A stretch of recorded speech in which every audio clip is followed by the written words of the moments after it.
a driver sent a message to one of our social media pages. His name is Corey Paetzold, Paetzold, Paetzold. And he said the following. He said, hey, just letting y'all know there is a person using y'all's CDL trucking podcast name as a dating site. I thought it was you guys, so you might mention it on your next podcast. A dating site? I guess I don't know if they're trying to hook truckers up in our name or what, but know this, that's not us. No. But that's not a bad idea. Maybe we should start a TalkCDL trucker dating site. What do you think? Could we be in the love business? No? All I keep thinking is lot lizard. I mean, that's all I keep thinking right now. You're giving me ideas for names for the site now. No. Love a lot lizard? No. I wonder. Trucker hookups. There was a big on our group page that the group that we have. There was we went through and someone did a big chat and they were saying hi to everybody. And then all of a sudden, like, I was getting notifications like crazy. And then all of a sudden I seen a couple of them that were for like a hookup or something to that effect. The admin was removing them, but I did see something like that. I wonder if that's where they thought it was. I don't know. I mean, he's saying that there's an actual, let's see here. Did you research it? I kind of did look a little bit, but I really didn't see it. But apparently Corey did. He said it's a dating site. Yeah, he says they're using our podcast as a dating site. And I mean, honestly, we're not getting paid to hook truckers up. And I mean, we're not going to do that. But I mean, we could have fun with it, though, if it was us doing it. You know that, right? Hello? I could have lots of fun with that. Yeah. I mean, you could be the madam. I'm just kidding. All right. So anyways, welcome to the show. Guys, just a heads up. If you run across a dating site with our name on it, it is not us. No. In fact, we wouldn't call it TalkCDL. It doesn't really make much of a sense, does it? No, I mean, honestly and truly, and yeah, I'm thinking stupid. So, anyways, let's move on to the actual show. And what do you want to talk about? This or that. I don't know. I mean, you got the list of what you wanted to. Well, I mean, I've got like you said, I always have a list of things I want to talk about. Something that came to mind this week. It was an interesting article. A trucker traveling from Louisiana to Texas. Now, this happened a little while back, right? He got pulled over and he got searched, and they found a little over $40,000 in cash in his cab. And so, obviously, what do police do when they find large sums of money? They confiscate it. You know, personally, I don't like that. Did you even know that? No, I didn't. Yeah, it's very true. If you have it's almost like if you withdraw more than $10,000 out of your bank account, that they actually have to send a report to the IRS. You know that, right? If you withdraw more than $10,001 or $10,000, that's why when people withdraw money, they draw usually $9,900 and some dollars. Did you ever know that? No, I really never withdrew that much money at one time. I guess I didn't need it. It was a need to know basis, and I didn't need to know. Yeah, well, I mean, and really, it's because of drug dealers and drug traffickers. Is naturally they assume if you have a big chunk of money in your car, your trunk. I mean, and this guy, the article did say that when they pulled this guy over, his money was, I guess, in vacuum sealed plastic, so, which highly suspect. Well, here's the thing. Now, the driver claimed this was a trucker now, okay? Mm-hmm. In fact, but he wasn't in his tractor trailer. He was, wait a second, I think he was in a tractor trailer. And so when they pulled him over, I don't know why they pulled him over. They ended up searching him. And they found this money. Well, his claim was that was earned money, from things I sold, from my business, blah, blah, blah, which is believable, right? I mean, people are allowed to have cash, but according to, the way the law enforcement looks at things when they pull you over, and this is why it's, a great idea to be really careful of driving around with giant wads of cash in your car. You could lose it. And here's what happened. Let me give you the end result. The end result was he went to court saying, hey, I want my damn money back, right? He got lawyers and everything. And they had a trial by jury. And the end result was they kept his money. They didn't give it back. The court even said, nope, we don't believe you. So it's like, you're freaking guilty of a crime. I'm not saying the guy's innocent. I'm not saying he's guilty. I'm just saying that's BS. Well, there has got to be a lot that we don't know, first of all, because let's put it this way. No person that I would really think, especially a truck driver where, they live not paycheck to paycheck, but, truckers don't make thousands of dollars to just throw around, They make good money, but they don't carry it with them all the time. It's usually at home or in a savings of some sort. So if this guy was driving around with it, what was he going to do with it? Well, actually, that was the one thing that I thought was believable, which they could have checked out. His claim was he was on his way. That's why the article had said he was going from Louisiana, excuse me, to Texas, and he said he was going to buy another truck. He was on his way to buy another tractor. You see, that's the only reason. That's what I was going to say. The only reason you would have a large sum of money is for a down payment on something that you're using cash. But I guess maybe what he should have done is just went and got a money order. Well, again, But people use cash. Well, that's what I was just going to say. If he's telling the truth, what do most people do when they show up at your house and they're buying a car for, say, $5,000? What do?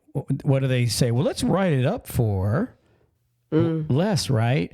Like, for example, if you buy a vehicle for $1,000 and you're in a state where it's 6%, okay, that's $60 you have to pay on that, right? So if you buy a car for $10,000, now you're looking at $1,000 tax. Okay, on that you have to pay the government. That would be 10%. That'd be a $600 tax rather. If you're in a state where it's 6%, some are 7. I think California's like 11 or something stupid. But anyways, this could have been a legitimate reason why he was on his way to pay cash for a semi-truck. Now, to me, the easy thing would be to bring the guy that you were buying the truck from, title, everything you were selling him, saying, here's the guy I was going to buy the truck from, you know what I mean? Or the dealership. Right. He should have some kind of even messages back and forth, something to prove that he's been contacting this guy and saying, hey, I'm on my way, or anything to buy this vehicle. Right. I think they suspected him of being a drug runner, or I think they said they suspected him of being on his way to pick up, drugs in Texas and bring them back to Louisiana and distribute them. But again, so he might have been being watched, period. But the guy's never been the guy's never gone to jail for it. Now, I don't know what his past is, because sometimes they don't allow you to know the past of the target. But there's been many stories that I've read over the years where somebody, like a businessman or somebody's traveling, and he had $5,000 in his car, and he was legit. He keeps cash on hand, and he gets pulled over, and guess what? They seize his money, and now he's got to try to fight to get it back. I think that's a little bit crazy of a leeway that they give law enforcement for that specific reason. Like, for example, what if you had $5,000 in your glove compartment, you get pulled over for speeding, and they suspect you and end up, searching your vehicle, and they find $5,000 cash in it. Oh, now you're on your way to sell drugs. or you're buying drugs. You see what I'm saying? I see what you're saying, but I guess this is where I can't fathom. I mean, I know it happens. The society, to know that the cops and stuff are doing certain things like that is just bad. Well, to get away with it, you know what I mean? Yeah. It's my money. I earned it, not you. Get your paws off of it. And I agree with you. That's what I'm saying. Like, I think it's... Don't they have to have probable cause for stuff? Just because, I mean, like, you have to show, I mean, like, if you're going to pull me over and say, I'm going to, she's got $5,000 cash, she's going to do something illegal with it. What probable cause do I have to show that I'm a person that's going to be doing something illegal? Read the title to this article I have in front of me. Probable cause requirement. Exactly. You did not know that I had that, which is actually a little bit on the smart side of you. It's an article by a lawyer, and it says probable cause requirement for searches or for searching semi-truck. And they go on to say, it says for most semi-truck drivers, their truck, cab, trailer is their home away from home as well as company property. So it's, it's a flip of a coin. It's your home because you're living in it, but at the same time, it's also company property. Kind of like you're renting, you're a landlord. You know what I mean? You're renting off somebody. It's not really your home that you live in, but at the same time, it's your home. Right. It says, but when their property is searched and seized, we're talking about money and stuff now, it must be determined if it was done so without probable cause. So what you brought up is very legit. And it's interesting because I have another article. I don't know if I'll have time to get to it, but there was a cop in Washington, a state trooper this past week was terminated because he charged a trucker falsely. Good. You know what I mean? And they ended up terminating him after investigating this guy. But anyways, let me go back to this article. Probable cause. It says the Nebraska legislator has chosen, this was a Nebraska, but it's really kind of across the board with a lot of other states. It says it has chosen to incorporate federal regulations into laws regarding state or inspections of 18-wheelers. It says they're adopting certain parts of the Title 49 of the Code of Federal Regulations. Additionally, this gives State Patrol, including the Carrier Enforcement Division, power to inspect the accounts, records, and equipment. Hear what that said? It gives them power to inspect accounts, records, and equipment of any motor carrier in order to enforce the federal motor carrier safety regulations, and power to adopt their own regulations in order to enforce these statutes. It's not a long article, so listen to this. It says, these regulations state a truck operator may be pulled over without probable cause and searched so long as the search is more of an inspection than an actual search. This inspection is often referred to as the administrative inspection and must be granted so long as the purpose is to perform a reasonable inspection in order to uphold the regulation of the industry. So here it says it must be granted. Now, it says most law enforcement inspections of motor carriers are done on the basis of the North American Standard Inspection Program. The program consists of 7 different inspections, with the most typical inspection being level 1 through 3. Level 1, it says, is the most invasive. This is the one where they can come in your cab. It says the most invasive but typical inspection. Now, this is done by like DOT in that, okay, or any officer that is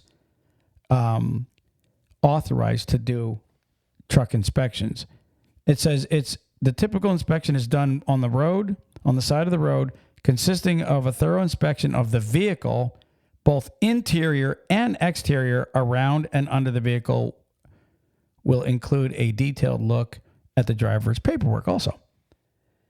Now, it gets kind of hairy. He says level 2 is the next two, he says, they're not as, invasive, coming into your home. It says a less thorough inspection will include this is level 2. It'll include inspection process except for the under vehicle inspection and only a quick look at the driver's paperwork. Level 3 is a paperwork only inspection, and that's the least invasive. It should be noted the administrative inspection exception does not provide unlimited discretion to the inspection officer to search the occupant's property and containers without what you said, probable cause. So now, if you have like suitcases or you have any kind of containers that have lids on them or whatever, he says without probable cause, they are not allowed to be opening these things. This is what it's saying.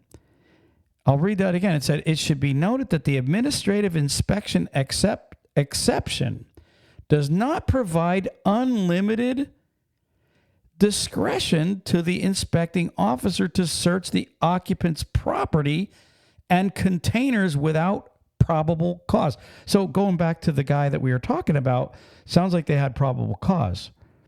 I mean, that's what it sounds like to me, because the end result is it wasn't an illegal search.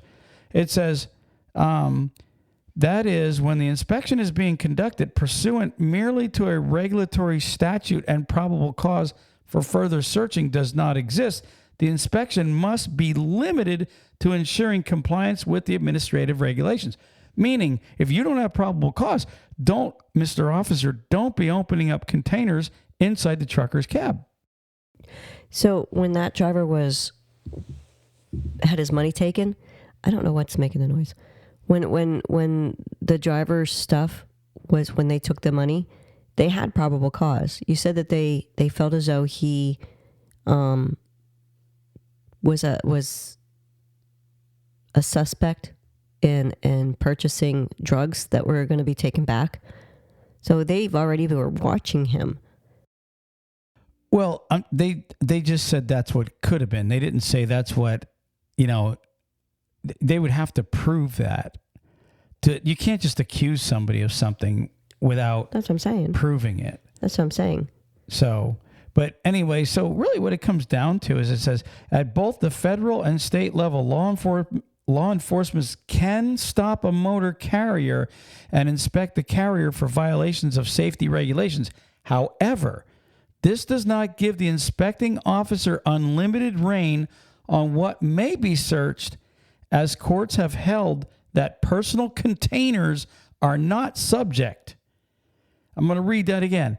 Personal containers are not subject to a regulatory administrative search in the absence of probable cause. So if you get a level 1 and you got a cop in there, right, and he hasn't told you that they have probable cause because they suspect you of drugs or crimes or whatever the case is, right? If they can't, what they call, articulate probable cause to you, they do not have the right to open up your containers in your truck. Your suitcases, your duffel bags, your tubs with the lids, anything. Correct. That's what this is saying. And then the lawyer, which is Barry Law, we'll give them a nice little plug. It says, if you or someone you know has been pulled over on an interstate, and he's talking about truckers, he says, contact the relentless criminal defense attorneys at Barry Law. And honestly and truly, I'll leave their phone number just in case. It's 402-925-9722. And again, this was a Nebraska lawyer, but like he said, this is really across the board. Most states use this same inspection rule. So if you're a trucker and you've been illegally searched, meaning you've had inspectors come in and they're allowed to inspect the inside of your cab, and anything that's out in the open that's illegal, they are allowed to confiscate and arrest you for if it's illegal. but they do not have if they don't have probable cause, they do not have the right. Okay, and again, I'm not telling you to fight and argue with a cop either. They say don't resist the law on the side of the road. Arguing is really done for the courts. Unfortunately, if you're being illegally searched, this could be you out there. Well, I think it was very informative as far as the only thing is it's been a while since I've been in a bunk area. Mm-hmm. I mean, before you used to lift it up and there'd be a storage area underneath the bunk, right? Right, but that's not. I don't know that the bunk lifting up is considered the container, a driver's personal container. No, I don't think so because it has the lid. I just wanted to make sure that they wouldn't consider that a different part of the cab. Because at one point, didn't you have the door on the outside that where the fire extinguisher wasn't that that went under your bunk too? Some of it, right? Like you can open up and actually get into under the bunk that way. Yeah, you're talking about the utility door, right? Right. Yeah. Now that's they can go in there. I mean, if it's a level 1, they are allowed to open up the cab compartments. But what they're not allowed to do is, like you said earlier, if you have personal Tupperware containers or tubs with your personal belongings in there, legally, without probable cause, they absolutely, it says 100%, they do not have the right to invade your personal items that are considered personal containers. It says, in fact, it says the courts have held that up. I'll read that part again. It says, as courts have held up, personal containers are not subject to regulatory administrative search in the absence of probable cause. Meaning, if there's no probable cause, they have no right to start going through your containers. And the one thing, I'm not picking on cops, but the one thing that I've seen a lot, in the industries, there's a lot of law enforcement officers that don't understand the laws that they're supposed to be enforcing. Okay, now there's a lot of good officers. I got to say that for the people out there that are going, oh, he's picking on cops. I'm not picking on cops. I'm picking on the bad ones. Like I pick on the bad truckers, I'm picking on the bad cops too. Okay, I'll pick on anybody that's wrong. All right, that's me. So if you're a law enforcement officer, which we have a lot that listen to us, okay, know your laws that you're supposed to enforce. If you're a truck driver and you suspect that somebody is illegally searching your personal items because of no probable cause, you need to get a hold of a lawyer. You need to fight that in court. I mean, even if they don't find anything, Ruth Ann, if I'm a truck driver and I'm out on the road and I'm getting a level 1 and he starts going through my tubs and he didn't tell me there was any probable cause that they suspect me of something, I could tell you right now, after they don't find something, I'm going to say something. I'm going to go and I'm going to talk to a lawyer and say, I'm going to ask them, do I have a case? Because there's a reason that laws and rules are made, and it goes both ways. If the rules are there to protect you, and then someone's invading your privacy, you need to stand up. Well, that's what it is. It's an invasion of privacy. That's why the laws have said if you don't have probable cause, you cannot go through their personal items. That's privacy. Yeah, I mean, this is what being an American is about. Exercise your rights. It's just the same as being able to carry a firearm. Exercise your right. If you have the right to do it and you want to do it, do it. But, don't do it illegally, and don't try to fight with a cop and argue what you think you're right or wrong, on the side of the road, because the end result there is they have the power, you don't, at that moment. Put it that way. Okay? So, anyways, that's that article is pretty much a dead horse now. Let's move on. Moving on. Let's take a break. Are you a trucking company that is needing to hire Class A CDL drivers? Then you've come to the right place. With over 25 years of recruiting truckers, Diesel Jockeys can have qualified drivers scheduled for your next orientation. They work with carriers that need solos, teams, and student drivers looking for local, regional, OTR, company, and lease purchase positions anywhere in the United States.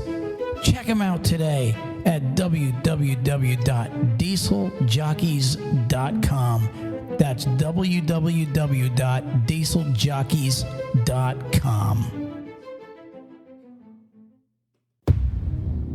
Hey drivers, are you sick of watching the other drivers bypass the weigh station while you are held up going through yourself? Well, download Drivewyze today at www.drivewyze.com. That's DRIVEWYZE.com, and start bypassing the scales yourself. If you're a small carrier, an owner-operator, or even a big fleet looking for something better, check out Drivewyze today. And remember, there's no equipment, no transponders needed when you're using Drivewyze. Check them out for a free download at www.drivewyze.com. If you're a driver looking for a new trucking job, check out NCI. NCI offers the following: new Kenworth T680s, competitive wages, solo, team, and students welcome, plus a full benefit package for you and your family. Check them out today at 888-311-7076. That's 888-7076. And tell them TalkCDL sent you. There's an article that says Ohio troopers catch log truck running 40,000 pounds overweight. Yeah. That's a lot of overage. Yeah. On Friday, in May 26th, it says they found a trucker with a major violation. I mean, we got a picture of it here. It says troopers from Ironton Post stopped a commercial truck for being visibly overweight. Listen, guys, I'm going to tell you, log truck haulers, I know you think you can get away with a lot, but when you're 40,000 pounds overweight, it's pretty good. I mean, you see the size of these logs hanging out the back root then. They look like the sequoias out in California. They're huge. Said the truck nearly weighed 120,000 pounds, 40,000 pounds over. And then ironically, the same week, it says in Connecticut, they caught another trucker on Interstate 95 at 117 pounds, 117,000 pounds, 600. So he was almost 40,000 pounds over also. I would just remind you guys out there, I know some of these guys get paid by the weight they haul. Really? Yeah. I mean, again, I don't know if he's an owner. Let me see if I can get a look at his tractor. You know what? He does look like an owner-operator. So he's probably paid by the weight, which means, extra weight, extra money. But the extra money that he probably would have made is not even going to be compared to the fine he's going to get. Nope. It's going to be huge. It's not worth it.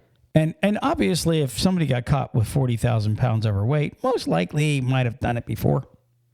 Probably. I would say. What he's done before is probably like 20 pounds, like 20,000. And then he's worked his way up to like, I'm going to do 22,000. Oh, go ahead. Throw another log on. Go ahead.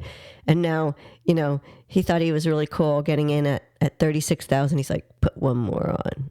I have to agree with you because that's how people are. They say give somebody an inch, they take a mile. Right. So like you said, he probably started off with, okay, I'm at 85,000. They won't see it. We'll just zip down. That. Right. And to be honest with you, a lot of your log truck haulers, they don't usually run roads where the scales are at. But little did he know one day a portable would see him because it's a picture. You could see the picture there where he's being weighed. It's not a scale house. It was on a portable. Yeah, here, look. See them? Yeah. There's the portables right there. So he a DOT, and then again, you never know if somebody ratted on him or whatever the case is. The other owner operator that wanted the load. That's true. You guys, you got to got my log. This is so true. Here's what could happen. That's a great thought, Ruthann. You especially get a guy that gets fired from that company, right? And then he goes down and knocks on DOT's door. Hey, you guys really need to set up with the portables because I know for a fact these guys are running 10, 20, 30, 40,000 over every single day. Be on the lookout. Or maybe you get some driver you piss off in your company and he goes and rats on you, and maybe he's not the guy that's doing it, but he knows you are. I would tell you, be really careful. I mean, there's so many variables that can get you caught. And not just DOT watching for you, but maybe your buddy ratting on you. Yeah, the one that wanted that log. That's true. I wanted that log. I wanted that big fat log. Hello, Mr. DOT. All right. So anyways, moving on, Ruth. And guys, be careful if you're running overweight. I mean, I shouldn't say that. Don't. Okay. Don't run overweight. Right. Yeah, don't run overweight. New rule going in effect in July, I think July 23rd. The state of Washington's catching up with a lot of other states where truckers have the right to use the bathroom at shippers and receivers. Well, that's good. I don't think they should have ever been. I don't think that should have had to been made a law. I think that should have been just human courtesy. I was going to say the same thing. I mean, if you're, here's my message to you receivers and shippers. You guys are really cold-hearted if a trucker has driven all night to get to your facility. And just think about this. Maybe the guy doesn't want to piss in your parking lot and disrespect you. So he comes in with his paperwork and you say, and he asks you, hey, is there a restroom I can use? And your answer is, yeah, it's for employees only. And I've heard that BS, Ruth, and myself. So yeah. Now, in the state of Florida where we live, everybody has a bathroom. It's public. Everybody has right to the bathroom here in just about every business that I've ever seen. I did see one or two where they said it was for employees only, but the state of Florida is actually, there's a law where they have to let everybody use the bathroom if it's a public facility. The state of Washington, it's a shame, like you said, that they're actually enacting a law, that you have to force these people to make their bathrooms available to a guy that's delivering their freight to them. That maybe some of these facilities the truckers deliver to then are out in the middle of nowhere. You know what I mean? And like I said, maybe they don't want to, illegally pee in your parking lot, and you should have enough respect or kind-heartedness or something in you to say, yeah, go use the bathroom. Why not? Well, I mean, the options are limited when you look at it then, if you really have to go. I mean, unfortunately, there's been at least one time in my life that I had to go on the side of the road. It's not like I would want to do that everywhere. And, I know guys do it more often, but truthfully, the one thing that you would not want as a business owner is someone copping a squat or standing next to it or anything. You don't want anybody's, no matter what it is, next to, in the parking lot, period. Yes, I 100% agree. I mean, is what it is. I mean, I don't want to repeat myself over and over, but it's sad that we have to make laws up for people to be kind. Hello? We're going to make a law that you have to do the right thing. It's stupid. You're not asking them to get showers in your bathroom. Yeah. You're asking them to use it. Yeah, exactly. It's not like we walk in and go, excuse me, do you have a shower that I can jump in real quick and scrub up? Hello? I got to take a leak, Mr. Shipper. Hello, I'm about to bust. You know what? I'd have laughed if some of them just took it out and peed on the floor. All right, moving on. Let's take another break. Truck Parking Club is a network of instantly reservable daily and monthly truck parking locations throughout the U.S. Truck Parking Club helps connect truckers to truck parking locations throughout the U.S. via truckparkingclub.com. Our networks is made up of property owners that have locations adequate for truck parking to list on the platform. This includes trucking companies, storage companies, CDL schools, trailer leasing companies, real estate investors, truck parking operators, and more. Go to truckparkingclub.com today. Drivers, if you're looking for a local, home, everyday driving job, apply with Carter Lumber today. They have positions for Class A and Class B local drivers. They can take experienced drivers, students, and non-CDL drivers. With over 160 locations, chances are they have a position for you. So go to carterlumber.com/TalkCDL and apply today. Again, that's carterlumber.com/TalkCDL. Thank you. Okay, so got a question for you. Okay. For me? Yeah, I mean, I had something on my mind, something I really have been wanting to talk about. Actually, I wanted to talk about it over the last week or two, and I just didn't get to it because of all the content we had. Emergency vehicles, okay, going down the road. Mm-hmm. Now, there's two different laws, okay? There's one called the move over law, mm-hmm. and then there's another one called the pull over law. The move over law, which we've covered before, when you have a cop or an emergency vehicle or even construction workers on the side of the road, that's called the move over law. You're supposed to, safely move over to the next lane if there is another lane, so you're not, putting them in danger. All right. Yeah. But now you have the pull over law. And the reason I'm bringing this up, I'll give you an example. The other day, I was on this little skinny road called Croft. You know where that's at, right? Yeah. And an ambulance was coming at us.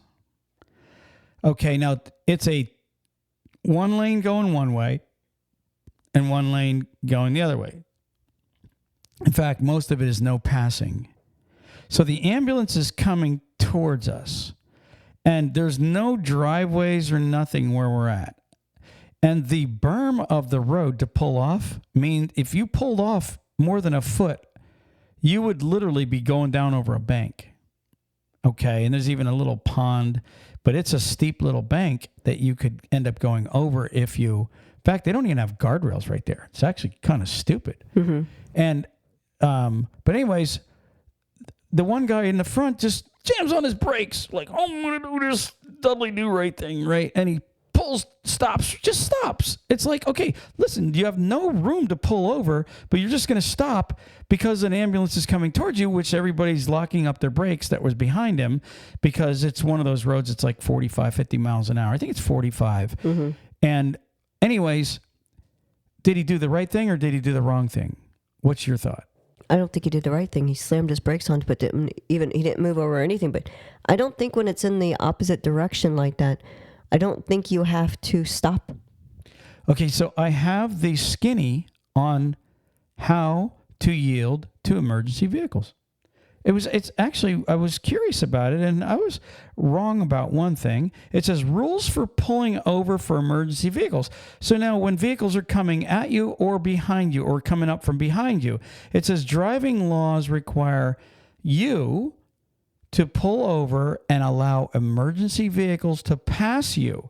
However, there are some exceptions to the rule. For example, you're not allowed to break the law to pull out of the way. You hear that? Mm-hmm. You're not allowed to break the law to do this. And I see a lot of people do it. I'll give you an example. I'm going to read it. But like you'll see where a ambulance is coming up from behind people, right? Mm-hmm. And okay, and I'm talking about truckers or cars or anybody. You're in traffic, right? And you're at a red light. And an ambulance comes up behind you.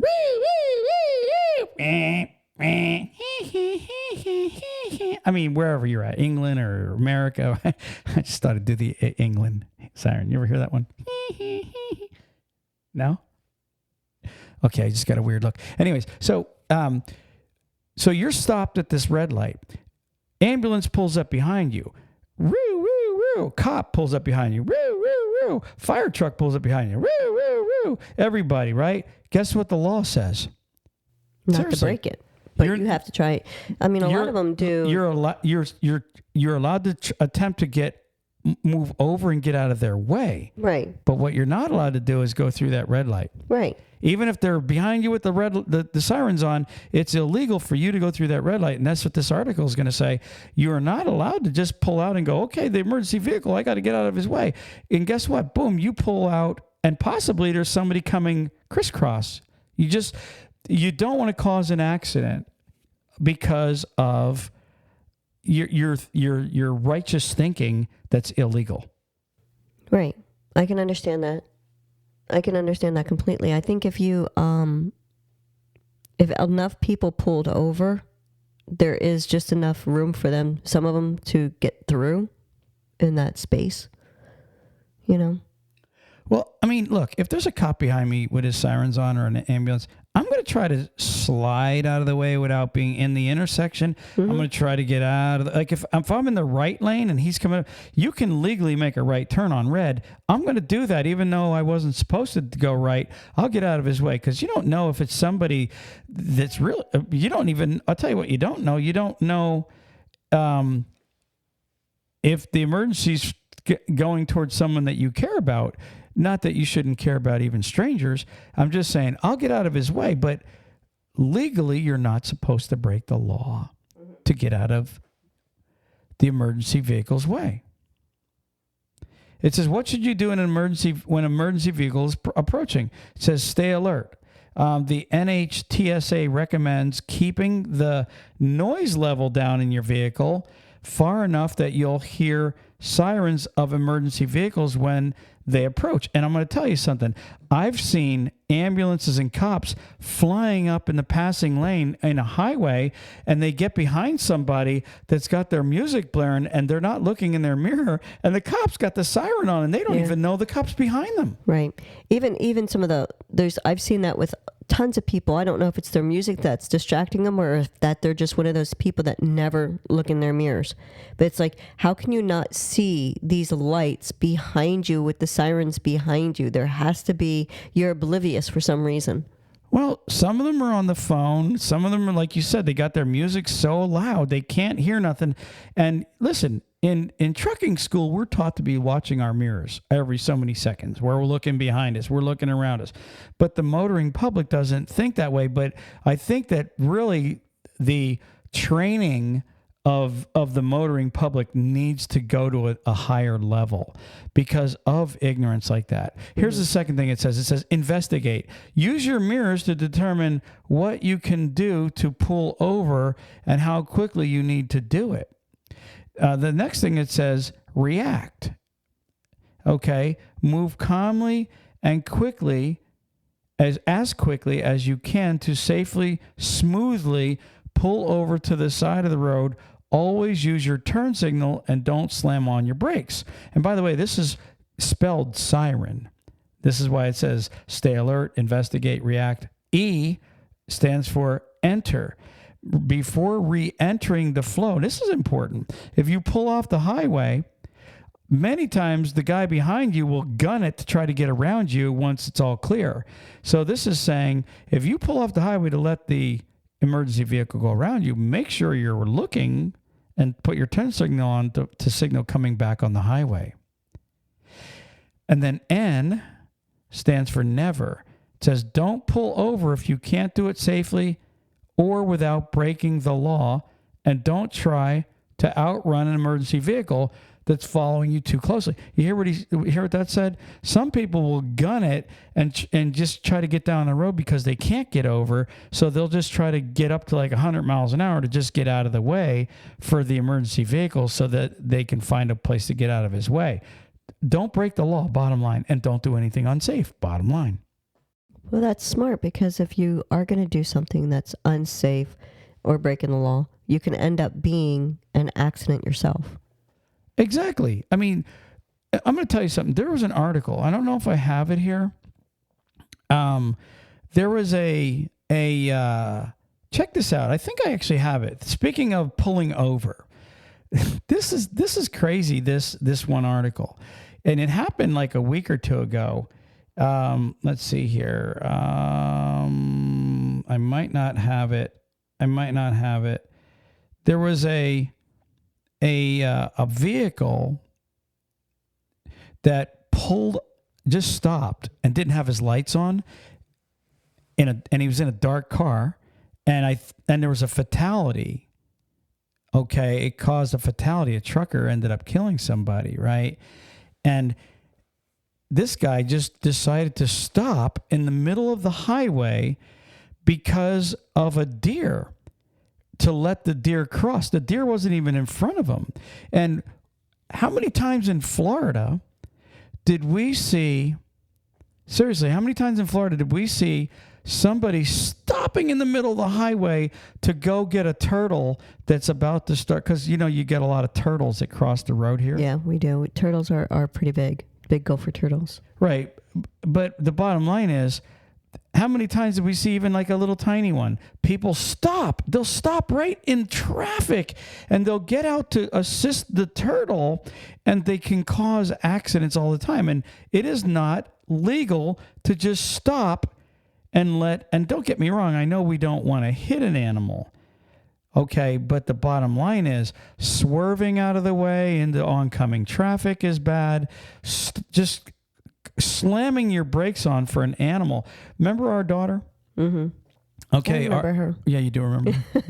Our oldest daughter. What did I teach our kids? Hit the animal if you can't. I did. I mean, bottom line is I don't care about the car. And I don't care about the animal. I'm sorry. What I care about is human life. Mm-hmm. And so many people have swerved out of the way of an animal or slammed on their brakes and caused human life to be killed because of a deer or because of a little dog or a cat. Honestly, you need to train yourself. How about the squirrel? Remember the Geico commercial where the squirrels would run out on the road and cause the guy to flip his car, and then they'd be hi-fi and laughing? Mm-hmm. Well, people swerve for squirrels. It is. You should get your mind set on keeping your line. There's nothing wrong with slowing down, okay? But to slam your brakes on while people are behind you and causing people to run up your rear for an animal is not a good idea. I'm not saying I don't love animals, because I do love animals. I'm just saying don't cause a major catastrophe like this guy did by stopping in the middle of the night on a back road to let a deer cross and causing all kind of human death. This is what happened. So, did you have something? No, I just feel bad for, the guy's silliness went and killed people. Yeah, and well, it's all in what we're taught. And that's why I said with emergency vehicles, right? This article kind of plays in with the emergency vehicles. Emergency vehicles, people, I'm going to say it one more time. You're not allowed to break the law or do something unsafe to get out of the way of the emergency vehicle. You don't endanger the public because you're trying to do the Dudley do-right thing, okay? And you're sure not allowed to speed up and gun it to get out of his way, or you're sure not allowed to cut people off, and you're sure not allowed to go through a red light because an emergency vehicle is behind you. And so, Ruth Ann, that 100% is what I wanted to mention about emergency vehicles. The pullover law, not the move over law, but the pullover. And here's the other thing it says. Let me just say this also. Vehicles coming towards you, like I said about the other day on Croft. Well, technically, the guy was right. It does say if it's safe to stop and pull over, even if there's no divider in the road, you are required to stop. That's what it says. And pull over, though. Yep. Not just stop in the middle of the road. Right. But here's the thing, though. On that particular road, you couldn't pull over. The only thing you could do is just stop, which really, if you think about it, it's not going to affect the emergency vehicle either way. Okay? He's coming in his own lane going the opposite directions. It says any pulling over for emergency vehicle laws comes with the understanding that circumstances may not allow you to pull over and stop. It says, for example, an emergency vehicle on the highway may approach so fast that there's no time to pull over and stop. If you're in traffic, it may be difficult or impossible to pull off the road. In that case, moving as far to the right as safely possible along with the rest of the traffic may be the only thing that you can do in those circumstances. So like in that circumstance, you're doing 35, 45, depending on which area of the height on that road that you're at, really stopping and pulling over, or what you should have done is pull over and stop. You can't do it. It goes by too fast because there is no place to do it. So you should have just slowed down and kept going. Like, just get out of the way. Well, technically, it says you're supposed to pull over, and But there's no pull over. It said if you're safely. It has to be safely. And then the other question is, do you have to pull over for emergency vehicles on divided highways? It says a divided highway means there's a physical barrier like a fence, a wall, the grass between, a divider going down the highway like a partition. It says that separates traffic running in the opposite directions. If you're on the opposite side of the divided highway from the emergency vehicle, you don't need to slow down or stop for it. You just keep the flow going. My question is, okay, what if you get to an intersection? It's the emergency vehicle now has the obligation to make sure that traffic they can get past. So you slamming on the brakes now at a green light, for example. Now you're coming up on a green light and you see that an ambulance is wanting to make a left turn that's coming the opposite direction on a divided highway. This is saying you do not have to slow down or stop because, again, you can just go, oh my gosh, and everybody behind you is seeing the green light and they didn't see the ambulance, and next thing you know, there's an accident. Again, don't do it unsafe. Does that make sense? Yes.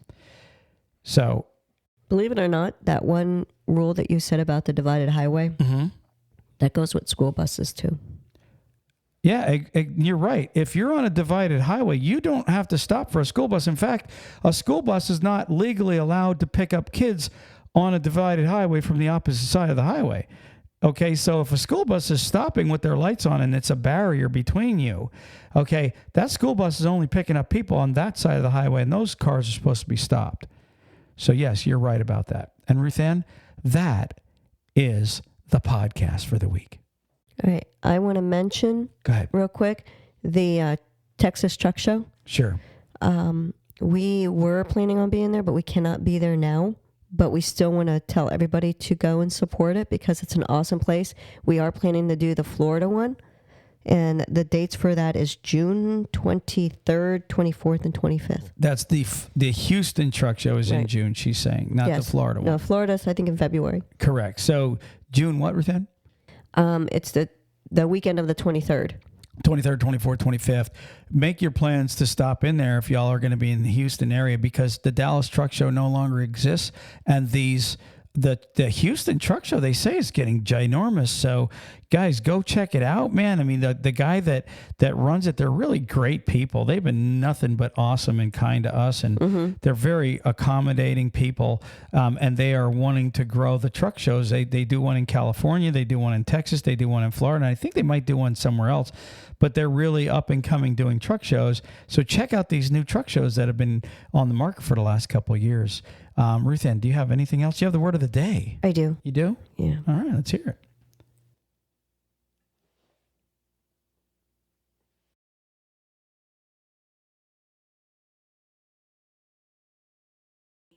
Nugacity?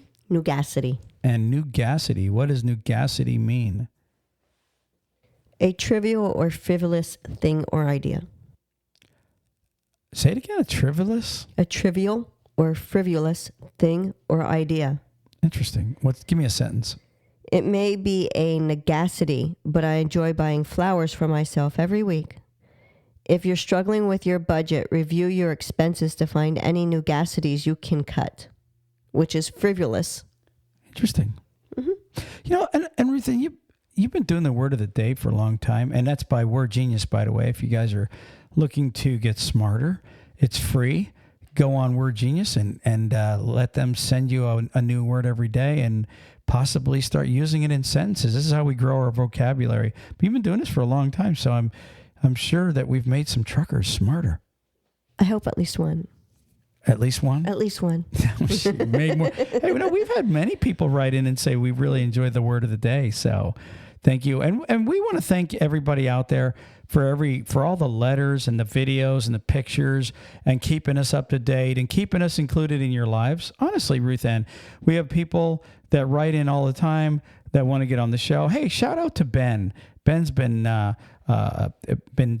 messaging us a lot lately. He's actually out of Canada and he runs California all the time. He's down in California. So shout out to you, Ben.